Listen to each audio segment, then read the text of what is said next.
14 বছর পরে আবার বড় পর্দায় কাজ করলেন এবং ওনাকে দেখার জন্য অনেকদিন ধরে অনেক অপেক্ষা করেছিল।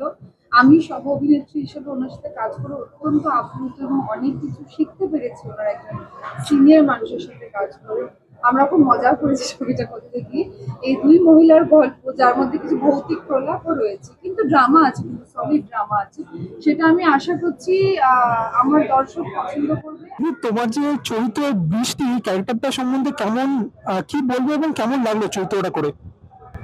খুব কষ্ট পেয়েছি। বৃষ্টির বৃষ্টির বর মারা গেছে, 1 বছর হয়নি, তারই বাছুর, সেটা নিয়েই গল্প। এবং বৃষ্টি অত্যন্ত একা, ডিপ্রেশনে ভুগছে। তার সে নীলের স্মৃতিকে এখনো মুছে ফেলতে পারেনি, এখনো আঁকড়ে ধরে বসে রয়েছে তার বরের স্মৃতিকে। এবং তার মনের এই যে জমা অন্ধকার, সেই অন্ধকারেই কিন্তু কোথাও না কোথাও, যে বলে না অন্ধকার যেন ভূত আসে, সেই অন্ধকারেই কিন্তু কোথাও না কোথাও এই অশুভ শক্তি বা ভূত চলে আসে। এরকম একটা দিদি গল্পে, যদিও ননদ আর ভাই বউয়ের এরকম সম্পর্ক ইউজুয়ালি লোকে দেখে না, তুতু ম্যামেই দেখে, কিন্তু আমরা শুধু তুতু ম্যামে দেখছি না, আসলে আমাদের যে মানবিকতা চলে আসে আরেকটি মানুষের প্রতি, এবং কোন সম্পর্কটা কি হবে সেটা কিন্তু আমাদের মানবিকতাই বলে দেয়। শাশুড়ি বৌমা একদম মা মেয়ের মতো হতে পারে, আবার এক্ষেত্রে ননদ আর ভাই বউ কিন্তু একদম কি বলবো দুই বোনের মতো, দিদি বোনের মতো হতে পারে।